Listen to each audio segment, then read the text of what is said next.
OneWeb is a global network, but we are launching satellites in batches of 36.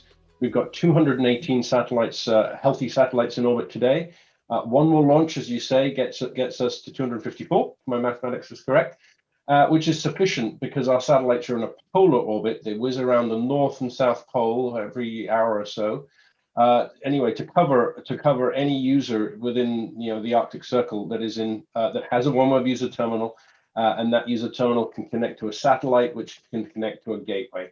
We have 3 gateways within the Arctic. We have one in Alaska, one in Norway, and we have one that are both operational, and we have one we're building in Greenland, which will back them up. But by November this year, we'll have our satellites. We'll have enough satellites up. The gateways will be up, and the user terminals be ready for what we call our initial operating capability, our capability set 1, which is for fixed terminals, fixed sites. So research bases, rural communities, and so forth. The user terminals need to operate in very cold and austere environments, right? So temperatures down to below minus 40 Celsius, right? And we've had test terminals up in Norway in Svalbard for the last 2 winters. So we're very confident on the design that we have and the reliability. So yeah, those user terminals have got to operate in cold temperatures. They've got to survive any wind conditions and so forth. And they've got to be relatively easy to install. They've got to be easy to transport and set up. Obviously, we're trying to remove the headache of having expert satellite engineers to install things. We want our enterprise and defense and government and maritime customers to be able to manage that component themselves. So designing, testing, and fielding all of those elements has been a big challenge, but we're well on our way. Logistics, physically getting the equipment to the location and installed, preferably during the summer months where equipment can be shipped and we can get people in. So for fixed land sites, there's a tremendous amount of work that is underway already in the logistics side. We have field service teams going up in July and August into various locations.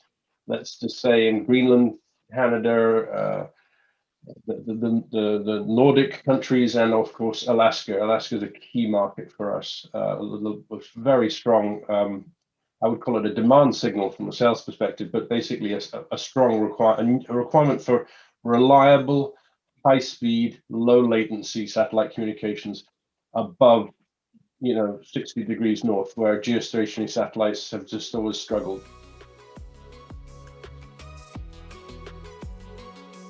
I mean, the physics of it is the same as a geostationary satellite, so we haven't reinvented the wheel.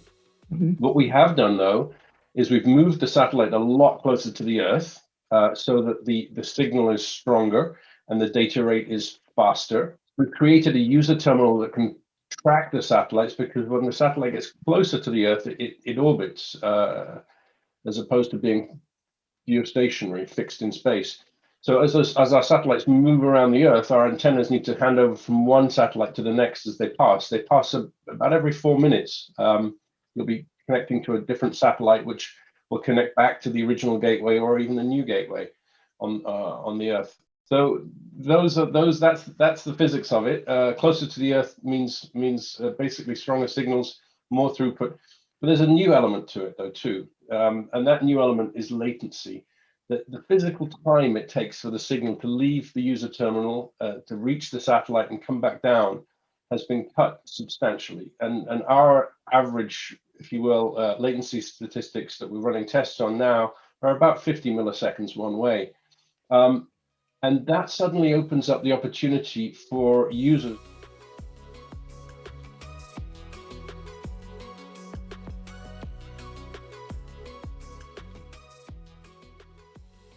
Bringing data from the tactical edge, whether that's a deployed unit in an overseas location or whether it's in the Arctic Circle, our network is global, and enabling, I would call it reliable, then that reliability for me is a service that comes with a service level agreement, comes with a contract that guarantees, and you can stand behind and you can plan and provision for.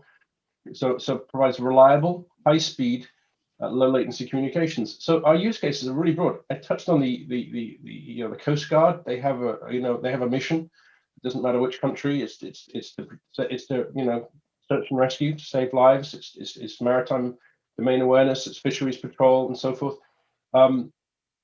Airborne, we have a number of initiatives we've announced in the press with partners developing antennas that will go on aircraft that will work with OneWeb's network, but also some of our competitors' networks. Frankly, we present ourselves as part of the solution, not necessarily the only solution. Right? So we're a little bit modest in that regard. We realize our customers see merits in different networks, and perhaps they want to build applications that switch between networks for reliability. So the number of use cases for OneWeb in the defense sector and the security sector is very, very broad. And in many cases, like the Arctic, there are use cases that were not currently addressed by traditional satellite communications, whether that's to do with the economics of it, the size of the antenna. Traditionally, a geostationary system had a parabolic antenna. It's quite big. It's very difficult to put that on a vehicle while it's moving. LEO has engendered the development of flat panel antennas, and the economics and the scale of our business has made that affordable. So that has opened up a tremendous number of use cases that were not previously addressed.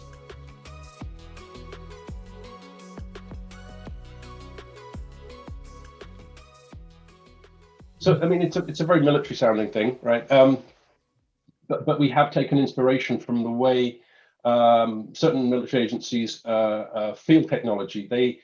And I'm thinking my mind is drawn to the US Army as an example, where they do rapid prototyping and rapid field testing. They say, if it, fail fast and adapt, right? If you wait until you've got the finished product and it doesn't work, then you've wasted an awful lot of time. So what OneWeb is doing is phasing in capability in stages, right? So capability set 1 is basically our land fixed capability. So the terminal will be static. In the future, that terminal could move, or we have other mobility terminals that are coming into the market that the customer could use and could port their services to. And initially it's a best effort internet. It's very high speed, very low latency. But we have a concept, a construct, I should say, called network slicing, where you can basically prioritize different applications across the network service and draw more value out of it. Those kind of features will be developed, are developed, but will be fielded in capability sets that follow capability set 1.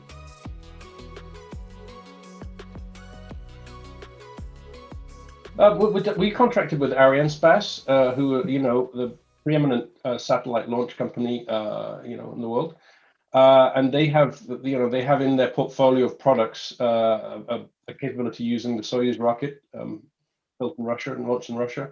They're also launched in Peru, in Guyana as well, in Latin America. We have a couple of launches going from there. But yes, we're very lucky to be grandfathered into the DoD's policy for using foreign launch, right? So we'll continue through our generation 1 using the Soyuz vehicle. It's extremely reliable. It has a huge, it's one of the most reliable rockets in the world, and the team that build it and operate it are able to produce a rocket, several rockets a month, right? So I think in July or August we actually have two launches within a calendar month, right? And that's quite an extraordinary thing.